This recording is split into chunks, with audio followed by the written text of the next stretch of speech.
ब्रह्मसूत्र ब्रह्मसूत्र ग्रंथ में page number 941 और 941 पेज के ऊपर से 2 नंबर की पंक्ति है। कार्याख्यानाधिकरणम। ठीक, तो बात यह चल रही है तृतीय अध्याय तृतीय पाद, और तृतीय अध्याय के तृतीय पाद का यह 9 नंबर का अधिकरण आज चालू हो रहा है, और इस अधिकरण का नाम है कार्याख्यानाधिकरणम। एक सूत्र का ही यह अधिकरण है। ठीक, तो चलिए फिर इस अधिकरण के भी 6 अंग हम लोग लिख लेते हैं। लिखेंगे शीर्षक 9 नंबर कार्याख्यानाधिकरणम। त्यानंतर झालं कार्याख्यानाधिकरणम हो गया। फिर उसके नीचे के पंक्ति में कंस में लिखिए प्राण विद्यायाम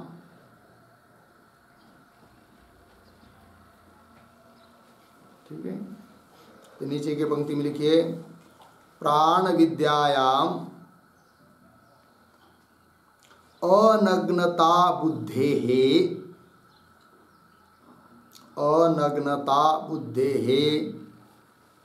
एव विधेयत्वाधिकरणम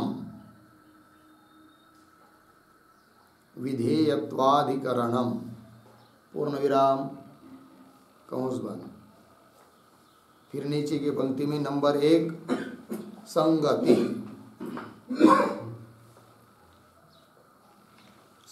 बराबर पूर्वाधिकरणेन सह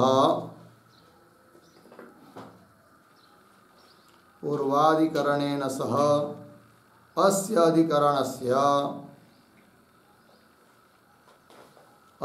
अधिकरणस्य दृष्टांत संगति ही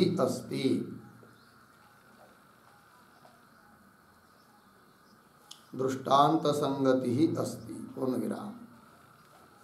तथा ही पूर्वाधिकरणे यथा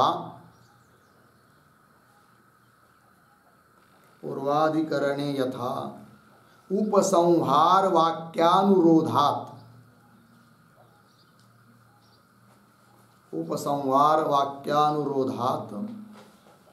संदिग्धस्य सत् उपक्रमस्य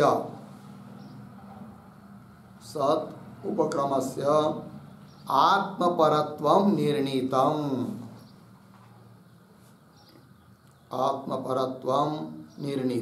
पूर्ण विराम। आगे तथा एव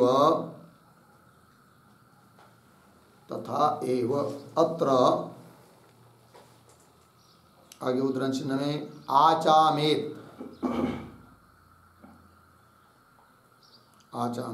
उद्धरण चिन्ह पर इति वाक्यशेष बलात्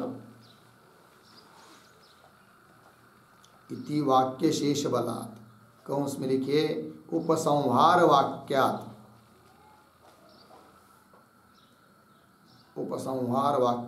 कंस बंद। आगे उद्धरण चिन्ह में आचामन्ति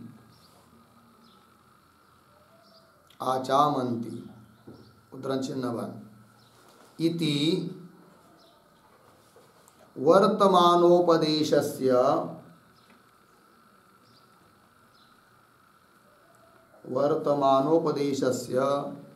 विधित्व संदिग्धस्य विधित्व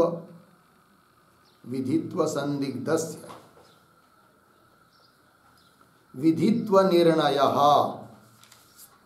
स्यात्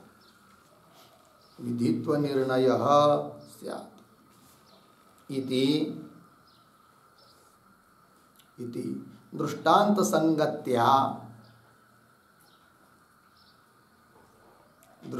संगत्या इदं अधिकरणम आरभ्यते। इदम अधिकरणम आरभ्यते पूर्ण विराम।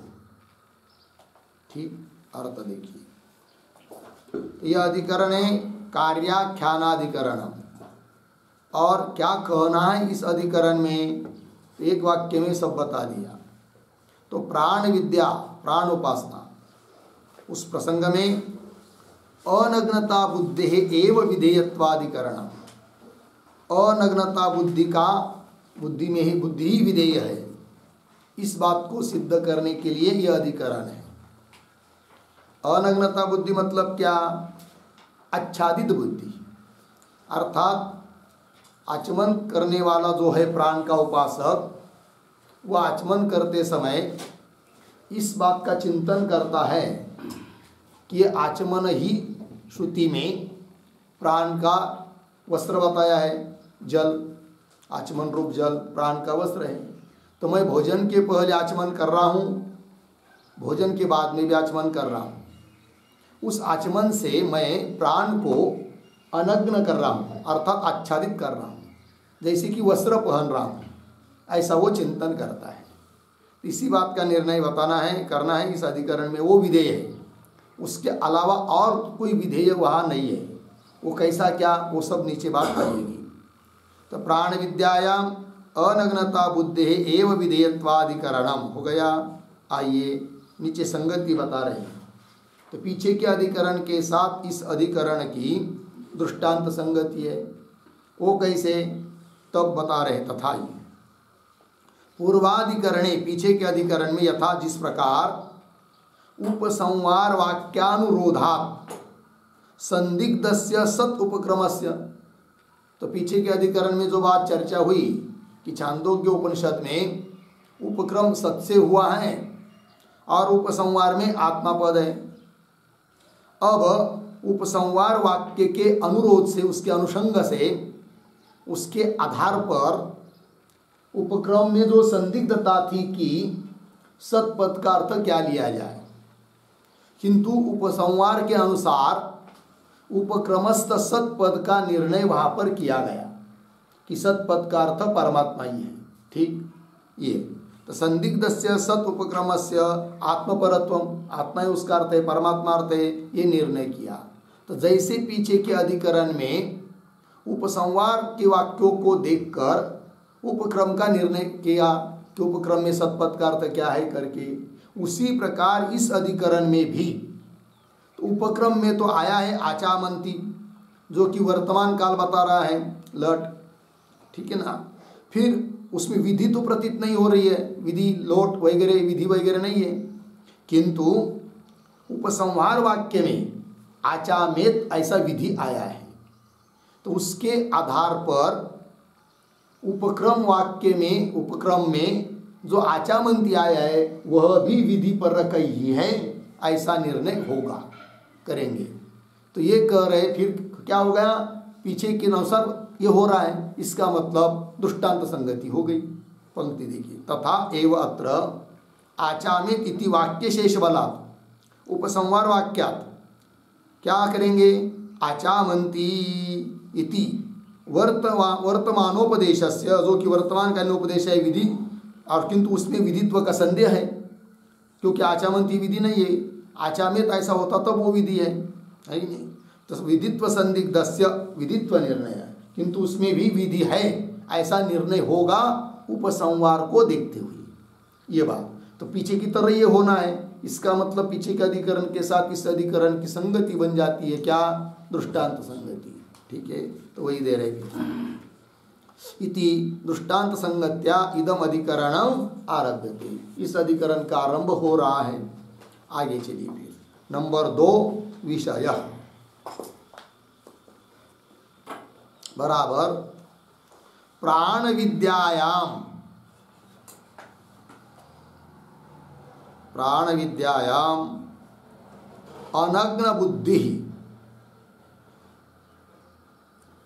अनग्न बुद्धि आचमनम च, आचमनम च यद अस्ति यदस्ति तदेव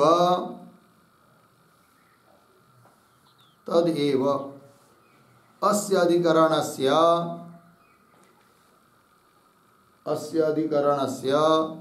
विचार विषयः अस्ति। विचार विषयः अस्ति।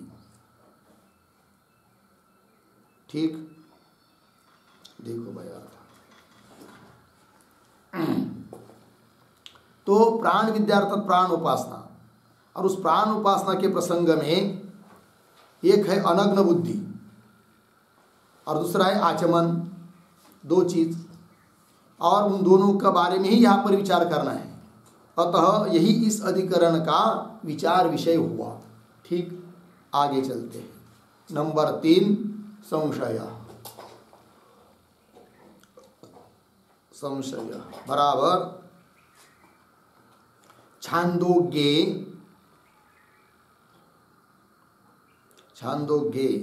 वाजसनेयके च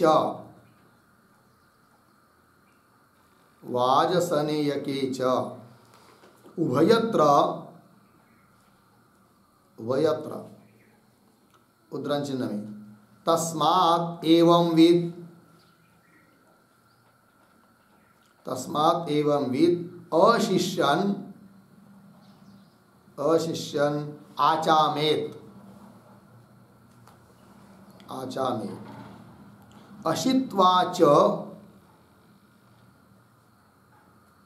अशित्वाच आचामेत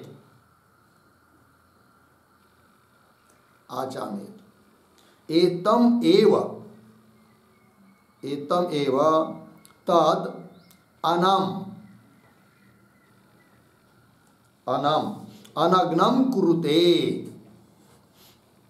अनग्नम कुरुते। उद्धरण चिन्ह बन कौन उसमें लिखिए, भोजन करने के पूर्व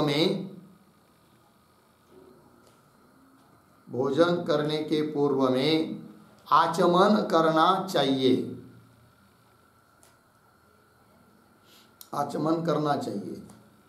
और भोजन करके आचमन करना चाहिए। अर्धविराम। इसी प्राण को उस आचमन से हम आच्छादित करते हैं।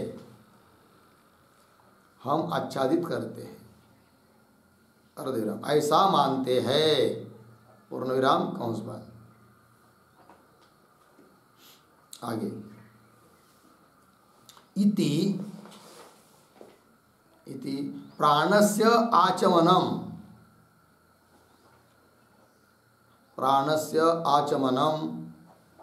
अनग्नता चिंतनम च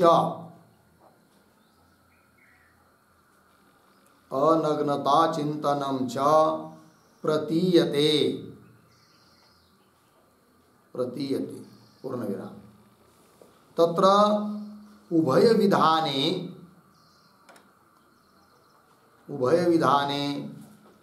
वाक्य भेदः स्यात्।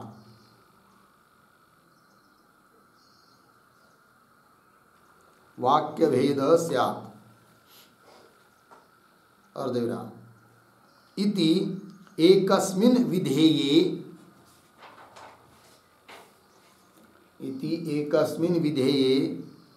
किम आचमनम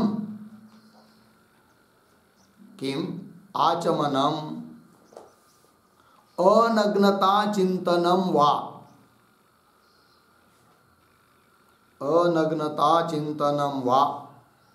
विधेयम इति भवति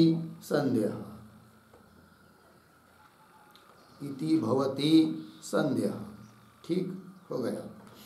और देखो भाई, तो छांदोग्ये वाजसनेके च, छांदोग्य उपनिषद में और वाजसनेय के मतलब बृहदारण्यक उपनिषद में, दोनों जगह उभयत्र। तस्मात् एवं विद अशिष्यन आचामेत अशित्वा च आचामेत एतमेव तद अनग्नम कुरुते। ठीक है ना। तो अशिष्यन आचामेत तस्मात् एवं इद है कि नहीं, जल वगैरह प्राण का वस्त्र है इसलिए, और एवं विद प्राण उपासक अशिष्यन भोजन करने के पहले आचामेत, अशित्वा भोजन करने के बाद आचामेत आचमन करे, एतम एव तत् अनग्नम कुरुते। अनम शब्द का अर्थ होता है प्राण। ये आचमन से ही वो क्या करता है फिर प्राण को अनग्न करता है, आच्छादित करता है, नग्न अवस्था में नहीं रखता है, ये उसका अर्थ। ऐसा चिंतन करना पड़ता है प्राण उपासक को। तो आगे तो इति अर्थात इस वाक्य में तस्मात् एवं विदित, इस वाक्य में दो बात बताई है। एक तो प्राणस्य आचमनम, आचमन करने के लिए कहा, और दूसरा अनग्नता चिंतनम। दो बात प्रतीत हो रही है इस वाक्य में। तो प्रश्न उपस्थित होता है विधान दोनों का है या एक का है। अब यहाँ पर आचमन का और अनग्नता चिंतन का, इस प्रकार इन दोनों का भी विधान मानेंगे तो वाक्य भेद होगा।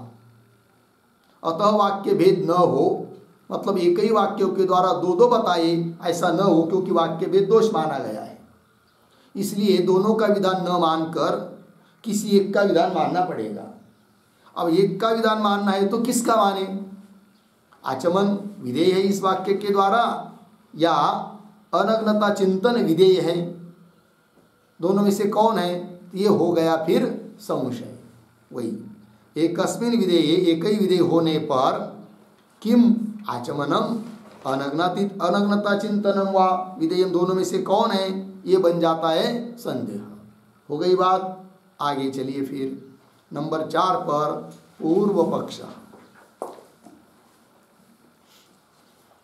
बराबर प्राण विद्यायाम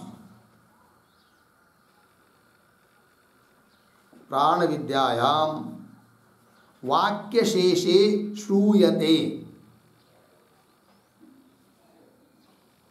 वाक्य शेषे श्रूयते, ध्यान देकर आगे उद्धरण चिन्ह में अशिष्यन आचामेत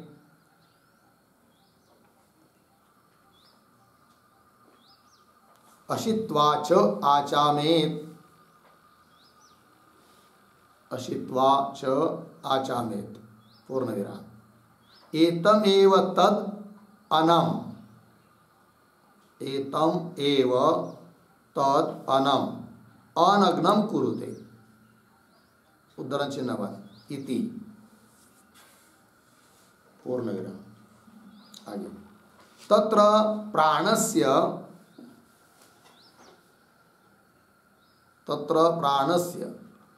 अनग्नता बुद्धि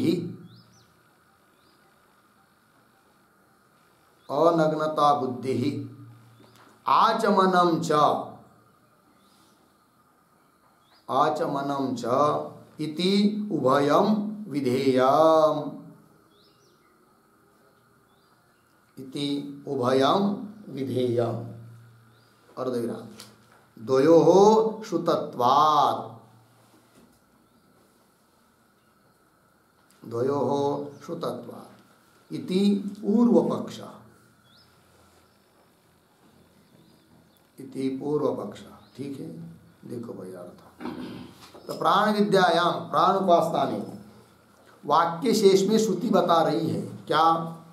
अशिष्यन आचामेत अशित्वा च आचामेत एतमेव तद अनग्नम कुरुते इति। तो तत्र प्राणस्य अनग्नता बुद्धि आचमनम च इति उभयम विधेयम, दोनों का भी विधान मानना चाहिए, क्योंकि दोनों का भी श्रुति में उल्लेख है। ये बोल रहा है कौन? पूर्व पक्षी। तो प्राणस्य अनग्नता बुद्धि च, प्राण के लिए अनग्नता बुद्धि का और आचमन का, इति उभयम विधेयम।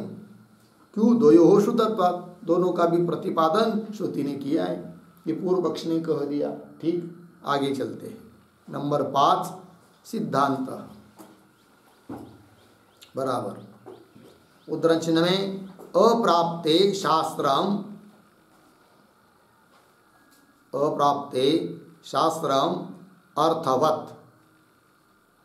अर्थवत् उद्धरण चिन्हवान इति न्यायेन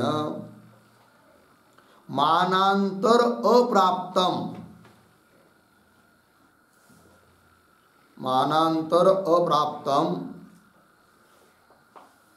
अनग्नता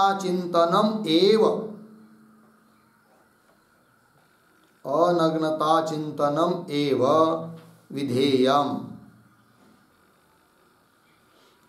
एव विधेयम पूर्ण विराम।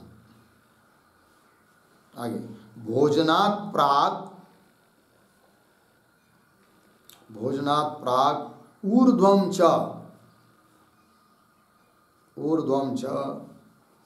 आचमनीयासु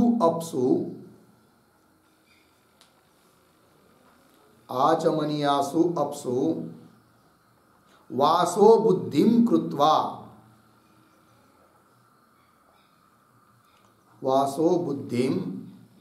कृत्वा तेन वाससा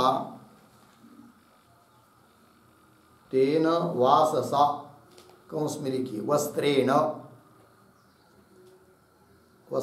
कंस बन। आगे प्राणस्य अनग्नत्वम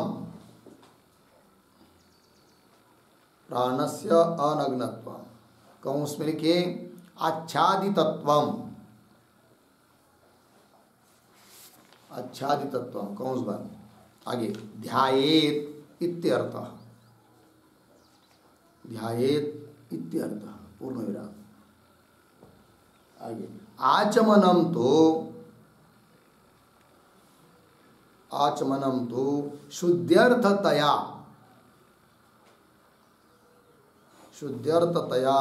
स्मृति बलात् एव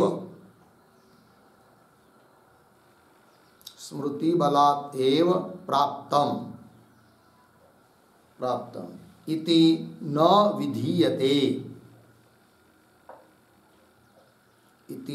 विधीयते पूर्ण विराम।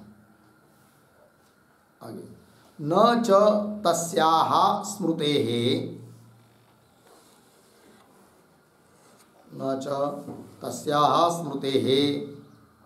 इयं श्रुतिः मूलम्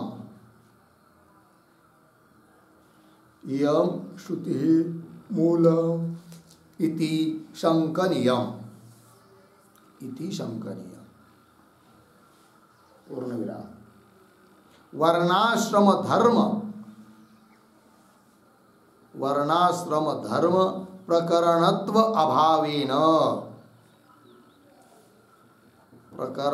अभावेन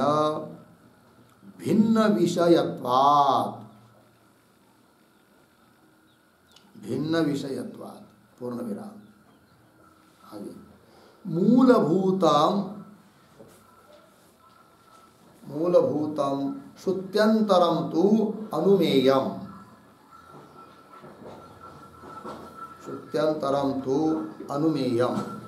पूर्ण विराम। तस्मात्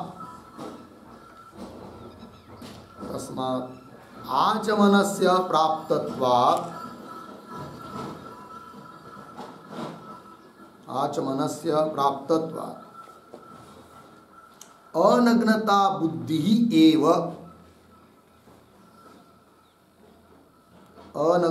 बुद्धिः एव प्राणोपासकं प्रति विधेया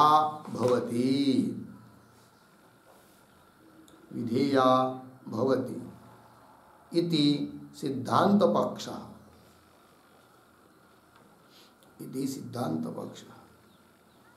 ठीक है, देखो भाई, तो सिद्धांत में क्या बात बोली जा रही है वो देखिए। तो सिद्धांती कहते हैं अप्राप्ते शास्त्रम अर्थवत, ये न्याय है, नियम है। शास्त्र अर्थवत मतलब सार्थक तब है जब वह जो हम लोगों को मालूम नहीं है उसको बताता है। अप्राप्त है, किसी प्रमाण के द्वारा कोई चीज प्राप्त नहीं है और उसको बता रहा है, ज्ञान करा दे रहा है, तब वो शास्त्र सार्थक है। और जो चीज हम लोगों को अन्य प्रमाण से प्राप्त है, पहले से उपलब्ध है, उसी को यदि शास्त्र कहेगा तो शास्त्र अर्थवत नहीं होता है, ये नियम। तो अप्राप्ते शास्त्रम अर्थवत इति न्यायेन, इस नियम से मानांतर अप्राप्तम अनग्नता चिंतनम एव विधेयम, सिद्धांती बोल रहे हैं। मानांतर अन्य प्रमाण से जो प्राप्त नहीं, अप्राप्त है, कोई श्रुति और श्रुति या और कोई स्मृति नहीं बता रही है कि नहीं, अनग्नता चिंतन के लिए, अतः वह अनग्नता चिंतन ही यहाँ पर इस श्रुति के द्वारा विधेय है, न कि आचमन। क्यों? आचमन अन्य प्रमाण से प्राप्त है, जबकि पूर्व पक्ष ने कहा था विधेय कौन होना चाहिए? हाँ, आचमन। दोनों को विधेय माना था उन्होंने, उभयम विधेयम द्वयो श्रुतत्वात्। किंतु सिद्धांती करे दो विधेय हो नहीं सकते, दोनों को विधेय मानेंगे तो वाक्य भेद होगा, अतः दो तो मान नहीं सकते। फिर दो नहीं तो कौन है दोनों में से विधेय? आचमन है या अनग्नता बुद्धि? तब आचमन तो अन्य प्रमाण से, स्मृति प्रमाण से प्राप्त है, अतः आचमन विधेय नहीं, किंतु अनग्नता बुद्धि। आचमन मतलब भोजन के पहले हाथ पर थोड़ा जल लेकर पीते हैं, वो आचमन हुआ। और भोजन होने के बाद भी हाथ धोने के पहले थोड़ा सा जल हाथ में लेकर वो पीते हैं ना, उसको कहते हैं क्या? आचमन। अब प्राण उपासना करने वाला उस आचमन से क्या चिंतन करता है कि ये जो आचमन में आचमन रूप जल है, उससे मैं प्राण को आच्छादित कर रहा हूँ, उसको नग्न नहीं रख रहा हूँ, उसको वस्त्र पहन रहा हूँ, ऐसा उसका अभिप्राय। ठीक है ना, यह अर्थ होता है। तो चलिए, तो फिर विधेय कौन है? अनग्नता चिंतन ये विधेय है, ये सिद्धांती कह रहे हैं, क्योंकि वो अप्राप्त है। आगे देखिए, अनग्नता चिंतनम एव विधेयम। आगे, भोजनात् प्राक, भोजन के पहले, ऊर्ध्वम च, भोजन के बाद में, आचमनीयासु अपसु, आचमन करने वाला, आचमन किया जाने वाला जो जल है, उस जल में वासो बुद्धिम कृत्वा, यही जल क्या है? प्राण का वस्त्र है। ऐसी बुद्धि करके फिर तेन, उस जल रूप वस्त्र के द्वारा, तेन वाससा वस्त्रेण प्राणस्य अनग्नत्वम ध्यायेत्, प्राण के लिए मैं क्या कर रहा हूँ? आच्छादित कर रहा हूँ। इस प्रकार का ध्यान करे, चिंतन करे। ये बात हो गई, ये विधेय है।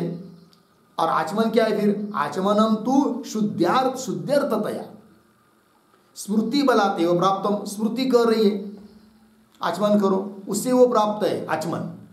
अतः यहाँ पर विधेय आचमन नहीं है, किंतु आचमन में जो जल है उसके द्वारा मैं प्राण को आच्छादित कर रहा हूँ, ऐसा चिंतन करना, ये चिंतन विधेय है। इसको कहेंगे एक शब्द में अनग्नता बुद्धि। ठीक है, वही देखिए, आचमनम तो शुद्ध्यर्थतया, शुद्धि के लिए, स्मृति बलादेव, स्मृति के आधार पर ही प्राप्तम इति न विधीयते, अतः उसका विधान नहीं है।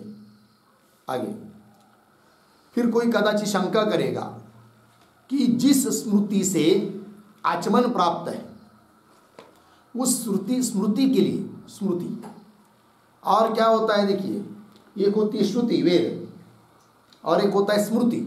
श्रुति को स्मरण कर करके, वेद का स्मरण कर करके ऋषि मुनियों के द्वारा अपनी सरल भाषा में जो बात लोगों के हित के लिए बताई है, किंतु वेद के आधार पर, वेद को छोड़कर नहीं, किंतु अपने मन से, अपने भाषा में जो बात लोगों को बताई है कि नहीं, ग्रंथों के माध्यम से, उनको कहते हैं क्या? स्मृति ग्रंथ।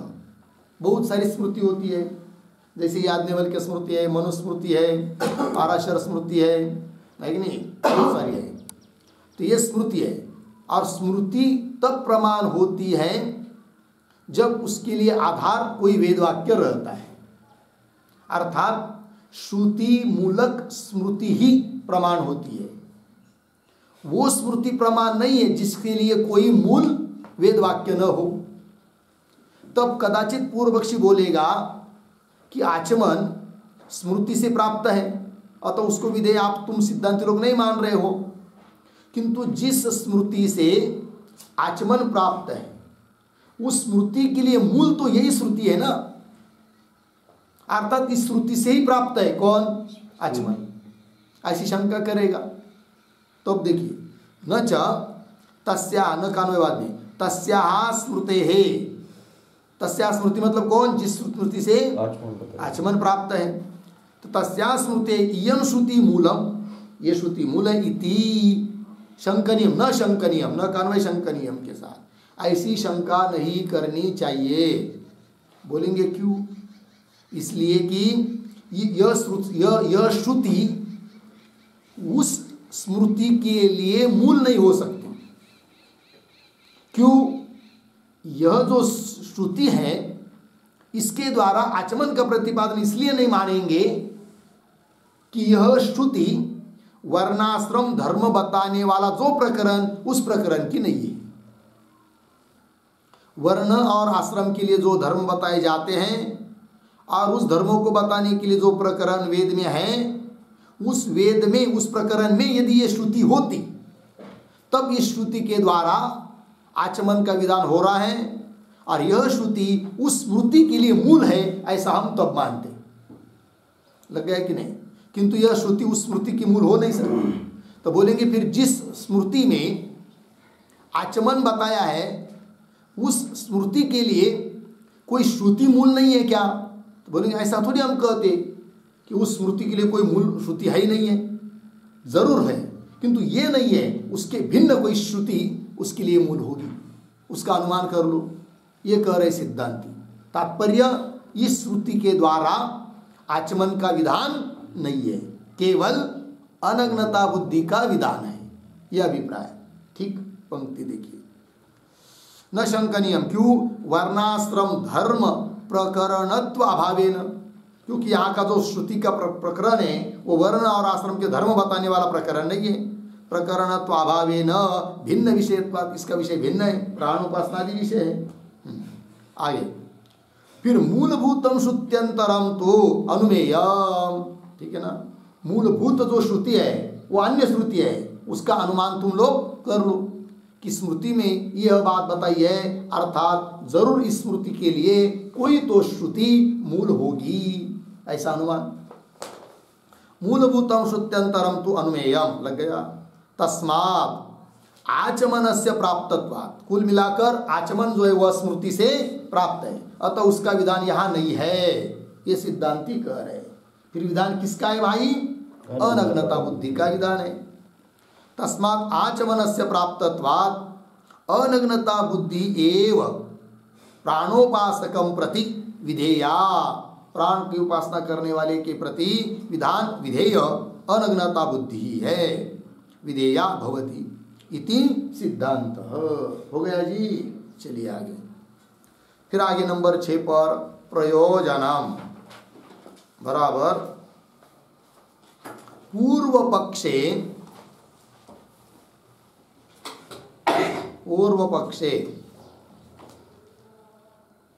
प्राण विद्या अंगत्वेन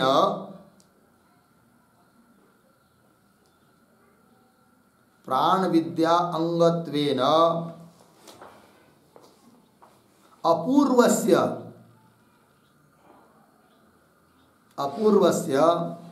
आचमनस्य विधेयत्वात्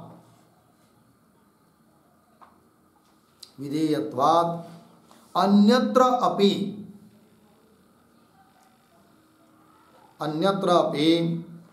प्राणोपासनायाम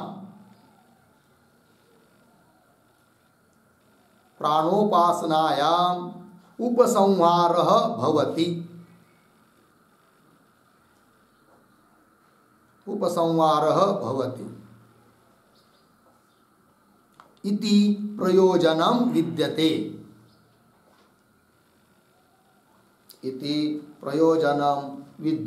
पूर्ण विराम। सिद्धांते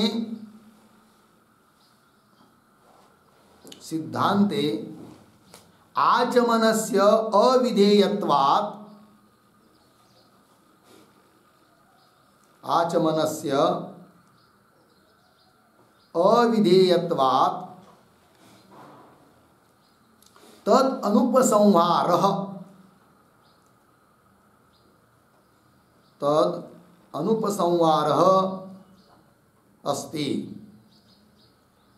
इति फलं विद्यते, इति फलं विद्यते पूर्णविराम। एवं उभयोः फलभेदः भवति, एवं उभयोः फलभेदः भवति। हो गया ना? देखो भाई अर्थ। तो पूर्व पक्ष में प्राण विद्यार्थ, प्राण उपासना, उसका अंग होने से, अंगत्वेन अपूर्वस्य आचमनस्य विधेयत्वात्, अपूर्व मतलब अन्य प्रमाण से अप्राप्त, पूर्व पक्षी के दृष्टि से वह आचमन ही क्या है? विधेय है और प्राण उपासना का अंग है। अतः अन्यत्र भी, अन्य उपनिषदों में भी, अन्यत्र भी, अन्य शाखा में भी जहाँ कहीं प्राण उपासना होगी, बताई होगी, वहाँ पर भी इसका क्या करेंगे? उपसंहार, संग्रह, इसको, इस धर्म को वहाँ पर भी ले जाएंगे। ये फल किसके लिए? पूर्व पक्षी के लिए। तो अन्यत्रापि प्राणोपासनायाम उपसंहार भवति इति प्रयोजनम विद्यते। सिद्धांत मत में तो आचमन यहाँ पर विधेय नहीं है, इसलिए उसका अन्य जगह उपसंहार नहीं हो सकता है। तद अनुपसंहार भवति अस्ति इति फलम विद्यते। लग गया। एवं उभयोः फलभेद अस्ति। इस प्रकार पूर्व पक्ष और सिद्धांती दोनों में अलग अलग फल है, यह बात हो गई। ठीक है, चलिए आगे। अब अधिकरण का सार बताने के लिए वैयासिक न्यायमालाकार के जो हर एक अधिकरण के लिए 2 श्लोक होते हैं, उन श्लोकों का उच्चारण और अर्थ देख लेते हैं।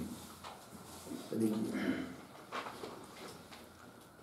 पहला श्लोक, अनग्न बुद्ध्याचमने विधेये बुद्धिरेव वा उभे अपि विधीयेते द्वयोरत्र श्रुतत्वतः अनग्नबुद्ध्याचमने विधेये बुद्धिरेव वा उभे अपि विधीयेते द्वयोरत्र श्रुतत्वतः। ठीक पदच्छेद देखिए। अनग्न बुद्ध्याचमने विधेये बुद्धि एव वा उभे अपि विधीयेते द्वयोः अत्र श्रुतत्वतः। ठीक, अब अन्वय पूर्वार्ध सरल है। अनग्न बुद्ध्याचमने विधेये बुद्धि एव वा, हो गया। आगे अंतिम में द्वयोः अत्र श्रुतत्वतः, पीछे उभे अपि विधीयेते, उभे अपि विधीयेते, हो गया। अर्थ देखो तो अनग्न बुद्धि एक बात, आचमन दूसरी बात, द्विवचन है। अनग्न बुद्ध्याचमने विधेय दोनों का विधान है, वा अथवा बुद्धि ही एव, मतलब अनग्ना बुद्धि उसका ही केवल विधान है। ये संदेह हुआ दोनों में कौन बात। इस प्रकार का फिर विकल्प होने पर पूर्व पक्षी बोल रहा है कि द्वयोः अत्र श्रुतत्वतः, दोनों का भी यहाँ श्रुति ने प्रतिपादन किया है कि नहीं? किन दोनों का? हाँ, आचमन का और अनग्न बुद्धि का, दोनों का श्रुति ने कथन किया है। तो द्वयोः अत्र श्रुतत्वतः उभे अपि विधीयते, अतः दोनों का भी यहाँ पर क्या है? विधान है। ये बोल रहा है कौन? पूर्व पक्षी। ये जो अंतिम पद आया है उभे अपि विधीयते, इसके आधार पर एक छोटी टिप्पणी लिखी है। प्राण विद्यायाम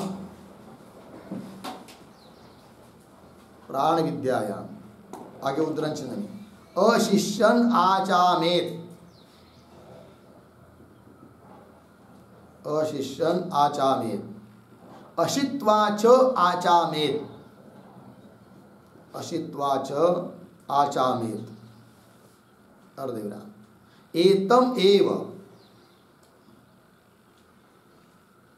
एतम एव तद अनम अनग्नम कुरुते, तद अनम अनग्नम कुरुते उद्धरण चिन्ह बन इति श्रुतत्वतः, इति श्रुतत्वतः उभे अपि,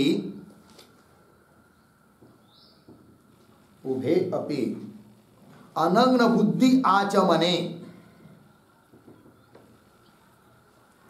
अनग्न बुद्धि आचमने विधीयेते, विधीयेते इति पूर्व पक्ष। ठीक है, देखो भाई अर्थ। तो प्राण विद्या अर्थात प्राणोपासना के बारे में, प्राणोपासना में अशिष्यन आचामेत, अशित्वाच आचामेत, एतम एव तद अनम अनग्नम कुरुते इति श्रुतत्व, ऐसा श्रुति ने बताया दोनों के बात। इसलिए उभे अपि अनग्न बुद्धि आचमने, दोनों भी विधीयते, ये कह रहा है पूर्व पक्षी। हो गया, चलिए आगे दूसरा श्लोक। स्मृतेराचमनं प्राप्तं, स्मृतेराचमनं प्राप्तं प्रायत्यार्थमनुद्यत, प्रायत्यार्थमनुद्यत अनग्नतामतिः प्राण, अनग्नतामतिः प्राण विदो पूर्वा विधीयते, विदो पूर्वा विधीयते। स्मृतिराचमनं प्राप्तं प्रायत्यार्थमनुद्यत अनग्नतामतिः प्राण विदो पूर्वा विधीयते। स्मृतेः आचमनं प्राप्तं प्रायत्यार्थम अनुद्य तत् अनग्नतामति प्राणविदः अपूर्वा विधीयते। अब अन्वय शुरू से। स्मृतेः आचमनं प्राप्तम, आगे प्रायत्यार्थम, एक शब्द छोड़कर आगे तत्, पीछे पीछे अनुद्य, फिर आगे प्राणविदः अपूर्वा, पीछे अनग्नतामति, आगे विधीयते। ठीक है, देखो भैया। तो स्मृते है आचमनम प्राप्तम, स्मृति से आचमन प्राप्त है, अन्य प्रमाण से प्राप्त है, इसलिए इस श्रुति के द्वारा उस आचमन का विधान नहीं है, क्योंकि जो अप्राप्त है उसको शास्त्र बताता है तभी तो सार्थक होता है, और आचमन प्राप्त नहीं रहता तब बात विचार करते हम, किंतु आचमन तो पहले से स्मृति द्वारा प्राप्त है और तो वो विधेय नहीं है, फिर क्यों बताया वहाँ पर आचमन? तो करे प्रायत्यार्थम तत् अनुद्य, तत् मतलब उस आचमन का अनुवाद करके किया है। किस लिए? प्रायत्यार्थम, प्रायत्यार्थम का अर्थ लिखिए स्तुत्यर्थम, स्तुत्यर्थम कौंस में लिखिए शुद्ध्यर्थम वा, शुद्ध्यर्थम वा कौंस बन अर्धविराम, तथा ही प्रशस्तम ही, प्रशस्तम ही इदम आचमनम, इदम आचमनम अर्धविराम यस्मात् यस्मात् अनेन प्राणम अनग्नम मन्यन्ते, अनग्नम मन्यन्ते बराबर चिंतयन्ति, चिंतयन्ति इति स्तुति, इति स्तुति बन जाती है। क्या, कैसे? तो स्तुति के लिए प्राण का आचमन का अनुवाद किया है वहां पर श्रुति में। तो कैसे स्तुति बन जाती है भाई? तो प्रशस्तम ही इदम आचमन, यह आचमन बहुत प्रशस्त है, महान है, शोभनीय है, अच्छा है बहुत। बोलेंगे क्यों? इसलिए कि क्या? यस्मात् कारण कि अनेन प्राणम अनग्नम मन्यन्ते, इस आचमन से प्राणोपासक प्राण को क्या मानते हैं? अनग्न मानते हैं, आच्छादित मानते हैं, है नहीं? ऐसा चिंतन करते हैं इस आचमन से। अतः यह आचमन अत्यंत प्रशस्त है। इस प्रकार के आचमन की क्या हो जाती है? स्तुति। तो पंक्ति देखिए, स्मृते है आचमनम प्राप्तम तत् अनु प्रायत्यार्थम तत् अनुद्य, उसका अनुवाद करके फिर आगे प्राणविदः अपूर्वा अनग्नतामति विधीयते। प्राणविदः अर्थात प्राणोपासक के लिए अपूर्वा, ये विशेषण है अनग्नतामति का। अपूर्व, अपूर्वा मतलब अपूर्वा का अर्थ लिखिए अन्य प्रमाणतः अप्राप्ता, अन्य प्रमाणतः अप्राप्ता किंवा अप्राप्ता, जो अन्य प्रमाण से प्राप्त नहीं है, अपूर्वा। ऐसी कौन? अनग्नतामति, हो गया ना? देखो, अनग्नतामति मतलब अनग्नता का चिंतन। विधीयते, तात्पर्य क्या निकला?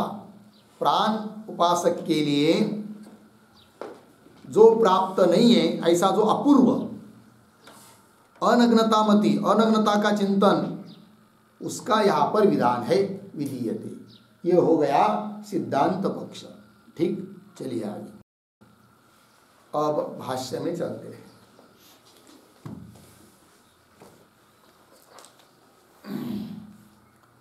चलिए भाई, छंदोगा वाज सनेनः च प्राण संवादे श्वादि मर्यादम प्राणस्य अन्नम आम्नाय तस्य एव आपः वासः आमनन्ति। ठीक, तो ये जो पंक्ति चालू हुई है छंदोगाः इति, उसके ऊपर लिखिए विचार विषय, विचार विषय। ठीक हो गया। और ये जो पंक्ति है छंदोगाः, उसके पूर्व में एक वाक्य छोटा सा, विषयम वक्तुम, विषयम वक्तुम शाखाद्वये, शाखाद्वये अविशेष श्रुतिम दर्शयति।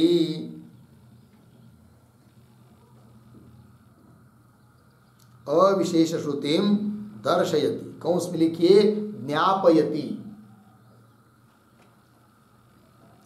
ज्ञापयति कौंस बंद, छंदोगा इति।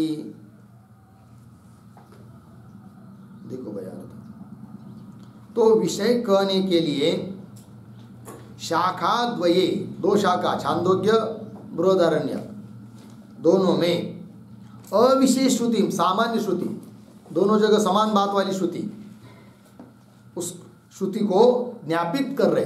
साक्षात श्रुतियाँ नहीं दी है किंतु उसको ज्ञापित कर रहे, बता रहे। तो कौन है वो श्रुति, वो भी बताएंगे हम लोग।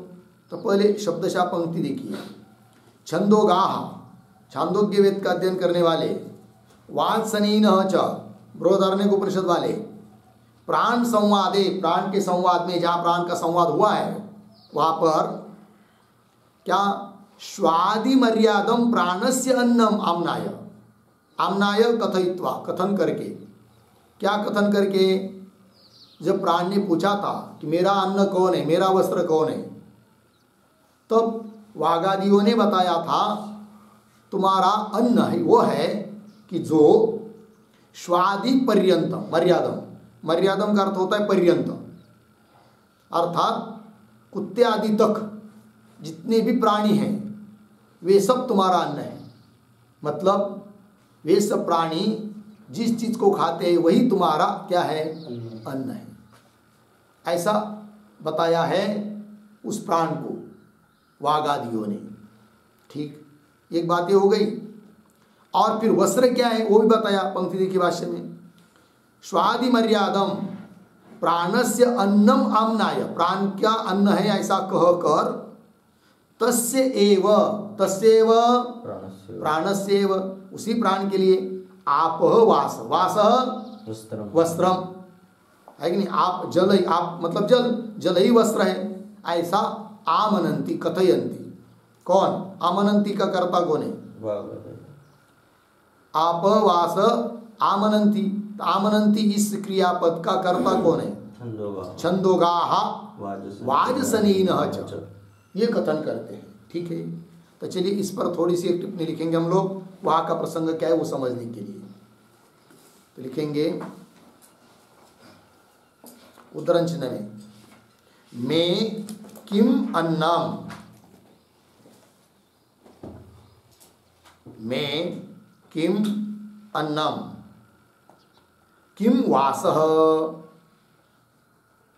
किम वासः, उद्धरण चिन्ह वन कौंस में लिखिए, मेरा क्या अन्न है,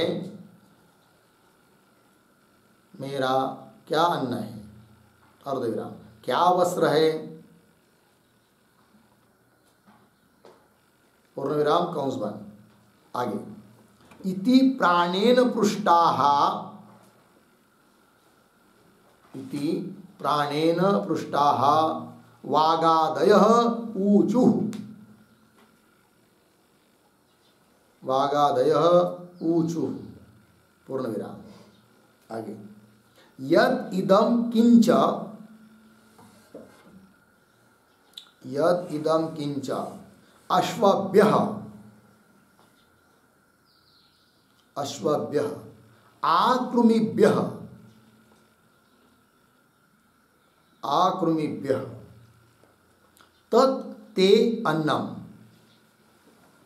तत् ते अन्नम, अर्धविराम, आपोवासः, आपोवासः इति, इति सर्वप्राणिभिः,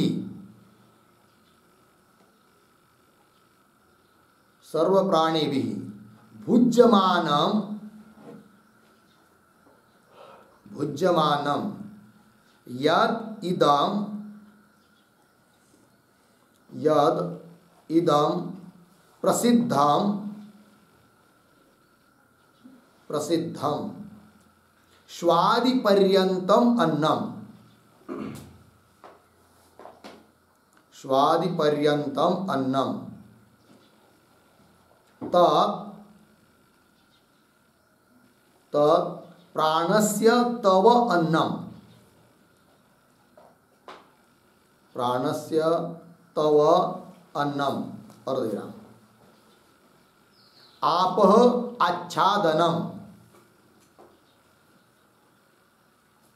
आपः आच्छादनम इति, इति उपासकेन चिंतनीयम्,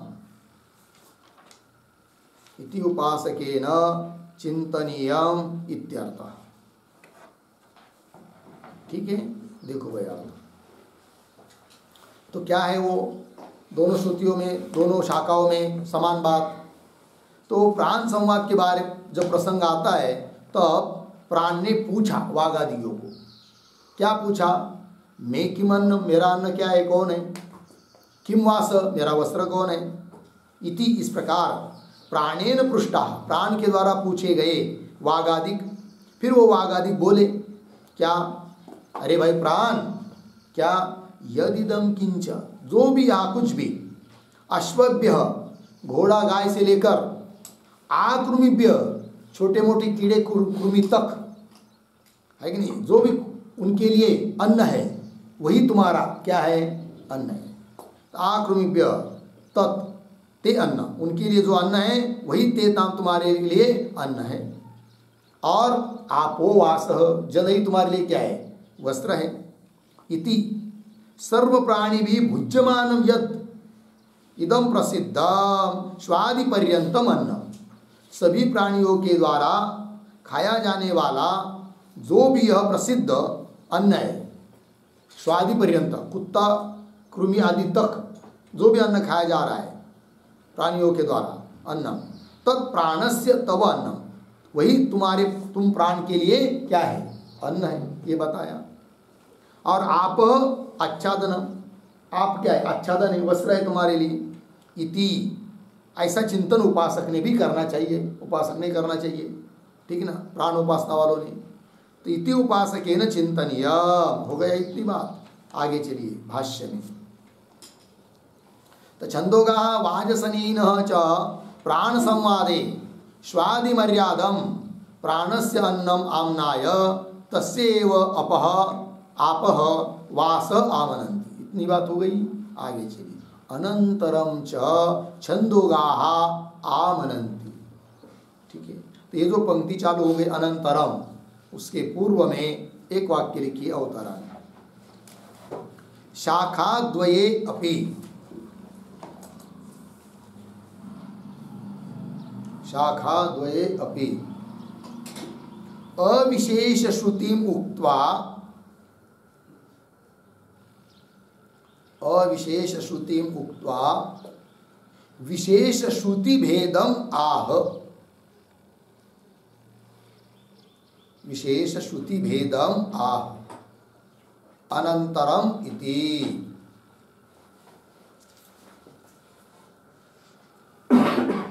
हो गया ना, देखो भैया। तो शाखा द्वय, वो जो दो शाखा है छांदोग्य बृहदारण्य, उनमें अविशेष श्रुति, दोनों में समान आई हुई जो श्रुति है उसका कथन किया पीछे के वाक्य में। साक्षात श्रुति दी नहीं है, किंतु उन श्रुतियों में क्या कहा वो बात बताई भाष्य पंक्ति में, और वो श्रुति आदि भी बताया आपको, किंच में अन्नम वगैरह वगैरह। तो उक्त्वा, अब फिर सामान्य श्रुति बता दी, फिर विशेष श्रुति भेदम आह। अब छांदोग्य में विशेष श्रुति कौन है, जो कि बृहदारण्यक में नहीं है, और बृहदारण्यक में विशेष श्रुति कौन है, उस प्राण प्रसंग में, प्राणोपासना के प्रसंग में, जो कि छांदोग्य में नहीं है, उसको अलग अलग बता रहे फिर। ठीक, पंक्ति देखिए।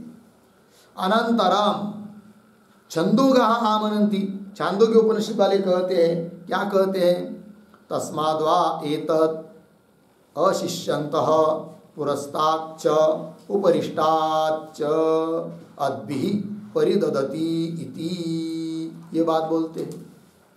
अब ये श्रुति है, इसका क्या अर्थ है, इस श्रुति वाक्य का अर्थ लिख लेंगे। तो लिखिए, प्रतीक है तस्मात्,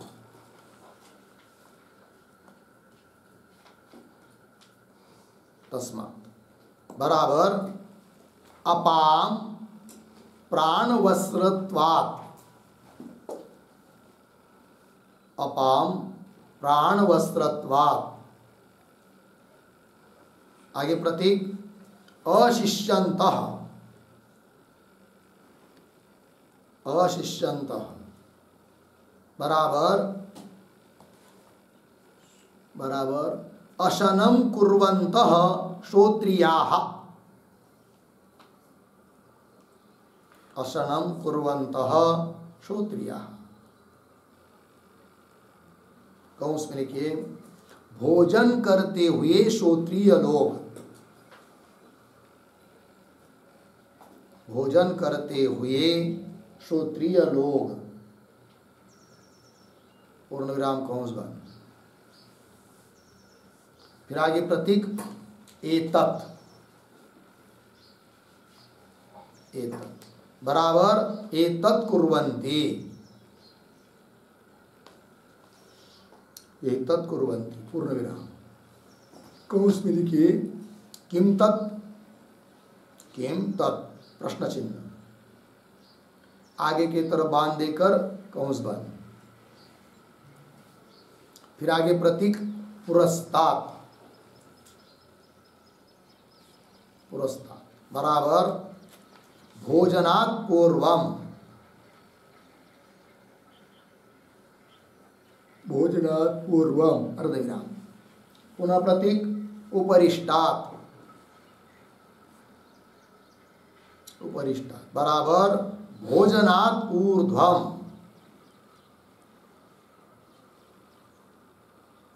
भोजनात् ऊर्ध्वम,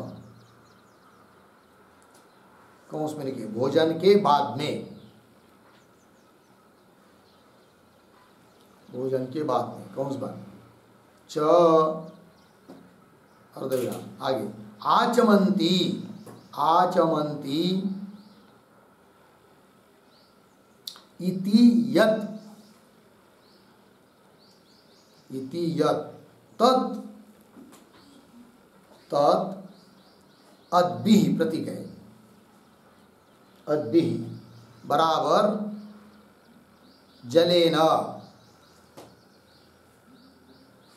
जलेन, पुनः प्रतीक परिदधति, परिदधति बराबर प्राणम परिदधति, प्राणम परिदधति बराबर परिधापयन्ति, परिधापयन्ति बराबर आच्छादयन्ति इत्यर्थः, आच्छादयन्ति इत्यर्थः पूर्ण विराम।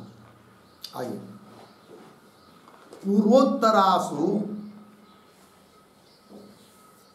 पूर्वोत्तरासु आचमनी, आचमन संबंधीनीषु, आचमन संबंधीनीषु, संबंधीनीषु अप्सु, अप्सु प्राणवासत, प्राणवासस्त्व, प्राणवासस्त्व, वासस्त्व चिंतन रूपम, चिंतन रूपम अनग्नता ध्यानम कार्यम, अनग्नता ध्यानम कार्यम बराबर करणीयम इति भावः, करणीयम इति भाव पूर्ण विराम। कौंस में लिखिए भोजन के पूर्व और, भोजन के पूर्व और भोजन के पश्चात, भोजन के पश्चात आचमन संबंधी जल में, आचमन संबंधी जल में प्राण के वस्त्र रूप से, प्राण के वस्त्र रूप से चिंतन रूप, चिंतन रूप अनग्नता का ध्यान, अनग्नता का ध्यान करना चाहिए, करना चाहिए पूर्ण विराम। कौंस बंद। देखो भाई अर्थ, तो श्रुति के पदों को देखते हुए देखिए प्रतीक है तस्मात्, तस्मात् का अर्थ कर दिया अपाम प्राण वस्त्रत्वात्, जल प्राण का वस्त्र है इसलिए। फिर आगे ये को बाद में लेंगे अशिष्यंत प्रतीक, अशिष्यंत अर्थात अशनम कुर्वंत श्रोत्रियाः, भोजन करते हुए श्रोत्रिय लोग है कि नहीं, शास्त्राध्ययन किए हुए लोग, प्राणोपासक लोग, क्या फिर प्रतीक आया एतत्, एतत् कुर्वन्ति यह बात करते हैं, क्या करते भाई, किम तत् क्या करते हैं। तब आगे कह रहे श्रुति में आया है पुरस्तात्, पुरस्तात् का अर्थ कर रहे हैं भोजनात् पूर्वम, भोजन के पहले, और उपरिष्टात् मतलब भोजनात् ऊर्ध्वम, भोजन के बाद में क्या आचामन्ति अर्थात आचमन करते हैं, तो दोनों जगह है ना, अशिष्यंत आचामंती और अशित्वा। अशित्वा मतलब भोजन करके, भोजन करने के बाद में आचामंती। इति एतमेव श्रुति में इति एतमेव तद अनम अनग्नम कुर्वन्त मन्यन्ते, ऐसा है ना। नहीं वो आगे को पढ़ लिया मैंने। तस्माद् वा, जिस श्रुति का अर्थ लिख रहे हैं ना, तस्माद् वा एतत् अशिष्यंत, एतत् को बाद में लिया। तस्माद् वा अशिष्यंत एतत् एतत् कुर्वन्ति, क्या करते हैं, पुरस्तात् च उपरिष्टात्, मतलब भोजन के पहले और भोजन के बाद में। अद्भिः परिदधति, इसको लगाना है, तो वही दे रहे आपको, टिप्पणी में लिख के दिया। तो आचमन्तीति यद, तत् जो आचमन करते हैं ना वही, वो करना ही उनका क्या है, अद्भिः परिदधति। अद्भिः जलेन, जल के द्वारा, परिदधति मतलब प्राणम परिदधति, अर्थात परिधापयन्ति, अर्थात आच्छादयन्ति, अर्थात प्राण को जैसे कि वस्त्र पहनाते हैं जल से। ये बात आगे, पूर्वोत्तरासु आचमन संबंधिनीषु अपसु, भोजन के पहले और भोजन के बाद में, पूर्व और उत्तर में आचमन संबंधी जो जल है उसमें प्राण वासस्व चिंतन रूपम, यही प्राण का वास है, वस्त्र है, इसका चिंतन रूपम अनग्नता ध्यानम कार्य करणीयम, अनग्नता का ध्यान करना चाहिए। ठीक है, ये बात बता दी है। ये हो गया भाई छांदोग्य उपनिषद की विशेष श्रुति।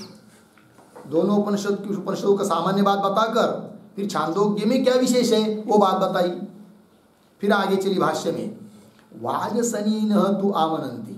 अब छांदोग्य में विशेष बात बताई क्या है, फिर सामान्य बात के बाद बृहदारण्यक में आगे विशेष बात क्या है, विशेष श्रुति कौन है वो अब कह रहे हैं। दोनों जगह की, दोनों उपनिषद के लिए मान्य सामान्य बात हो गई, फिर उसके लिए कुछ विशेष है, उधर कुछ विशेष है, तो वो क्या क्या कहा विशेष है वो बताया जा रहा है। तो छांदोग्य का बता दिया, अब बृहदारण्यक के लिए कह रहे वाजसनीयिनः तु आमनन्ति कथयन्ति। क्या, अब ये जो पंक्ति चालू हुई ना वाजसनीयिनः, उसके पूर्व में एक वाक्य लिखिए छोटा सा, शाखांतरे अपि, शाखांतरे अपि विशेष आम्नानम, विशेष आम्नानम कथयति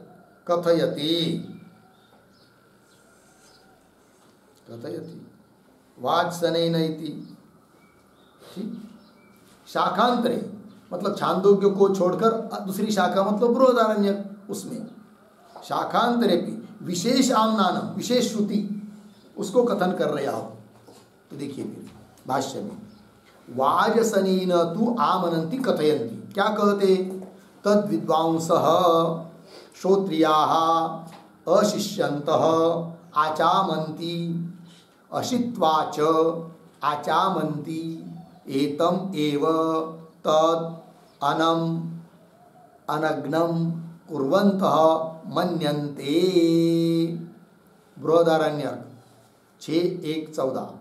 ठीक है, अंतिम के जो 2-3 शब्द है ना उनका अन्वय, आचामन्ति एतम एव मिला, फिर तत् को छोड़कर आगे अनम, फिर पीछे तद, फिर आगे अनग्नम कुर्वन्तः मन्यन्ते। अब ये जो श्रुति है ना तद विद्वांस इत्यादि, उसका भी अर्थ हम लोग लिख लेंगे, लिखेंगे। प्रतीक है तद विद्वांस, तद विद्वांस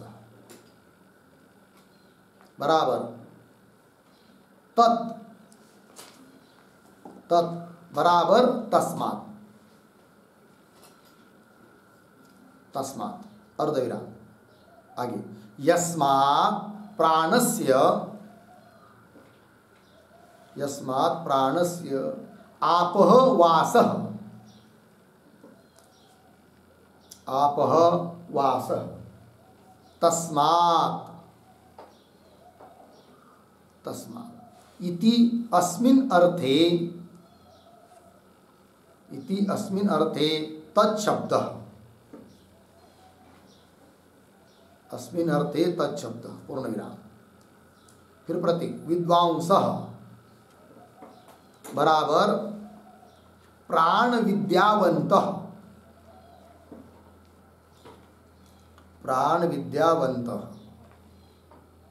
अर्धविराम। पुनः प्रतीक श्रोत्रियाः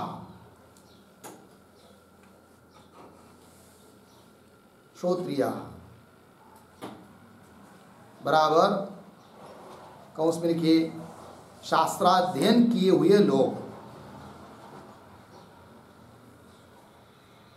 शास्त्राध्ययन किए हुए लोग कौंस बन।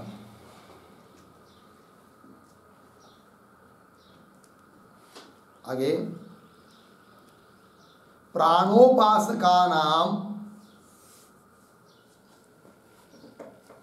प्राणोपासकानां यथेष्ट चेष्टा निषेधार्थम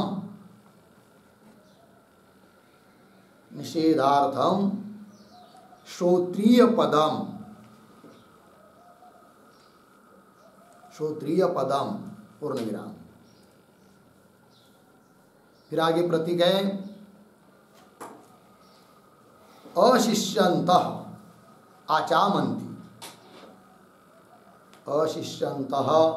आचामन्ति बराबर अशनात् कौंस में लिखिए भोजनात् कौंस बन। आगे प्राक आचामन्तः अर्धविराम। आगे तथा फिर पुनः प्रतीक अशित्वाच आचामन्ति प्रतीक है अशित्वाच आचामन्ति बराबर अशनात् ऊर्ध्वम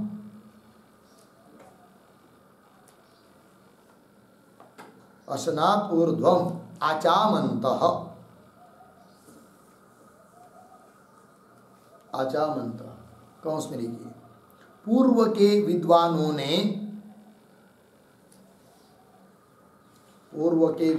ने भोजन के पहले और भोजन के बाद में आचमन किया कौंस बन। आगे प्रतीक एतम एव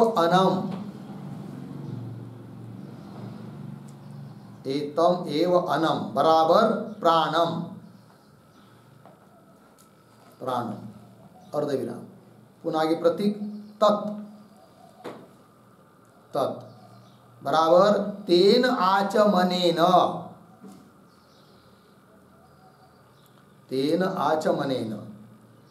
पुनः प्रतीक अनग्नम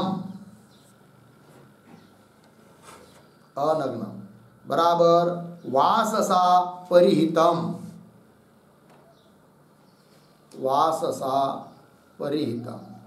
बराबर आच्छादितम कुर्वन्तः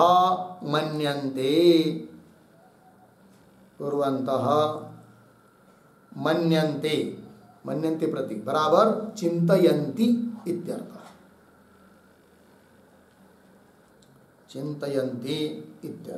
हो गया। देखो भाई अर्थ तो तद्विद्वांस प्रतीक है। तद्विद्वांस में तत्पद का क्या अर्थ है? तब करे तत् का मतलब तस्मात्, और तस्मात् शब्द तब जुड़ता है जब यस्मात् का मालूम होता है, तब लिख रहे यस्मात् जिस कारण से प्राण से आप यस्मात् प्राणस्य आपवास, जिस कारण से प्राण के लिए वस्त्र कौन है? आप है, जल।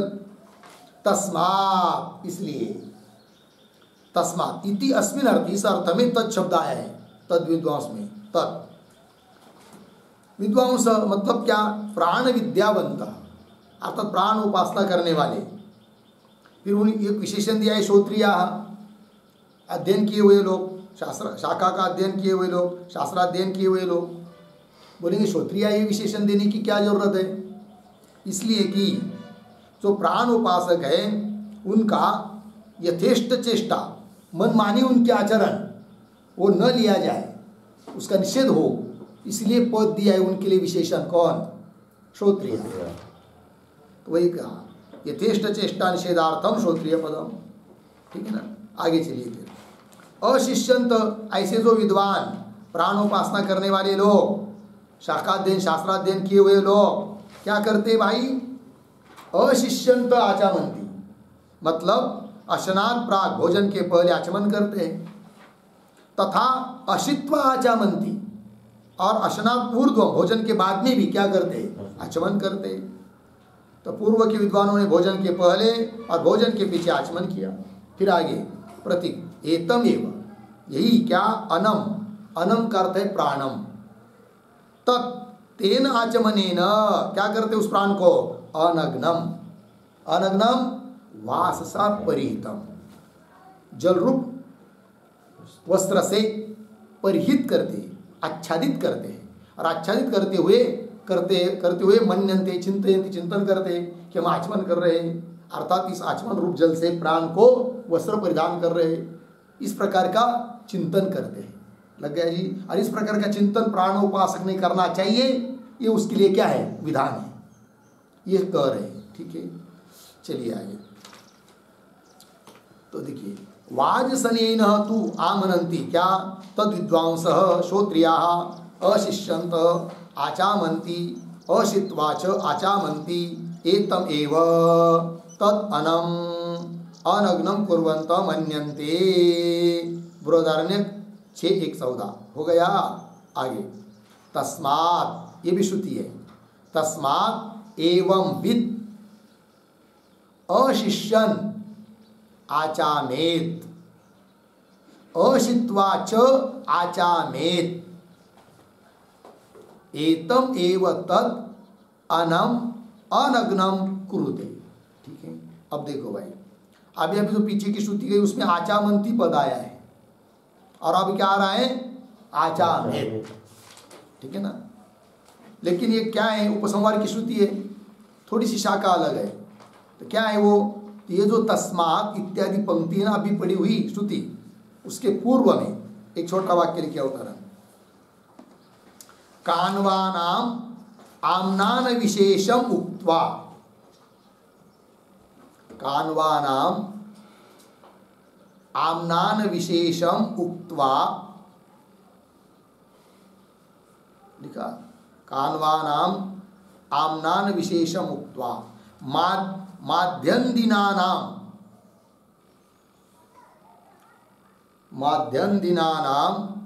आह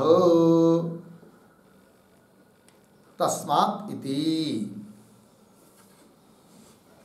ठीक है, देखो भाई, तो अभी पीछे की जो श्रुति पड़ी वो भी बृहदारण्य की है, ये भी अभी जो आ रही है ये भी बृहदारण्य की है। दोनों का अर्थ देख जैसा लग रहा है, थोड़ा सा अंतर क्या है? जो अभी पहली श्रुति है वह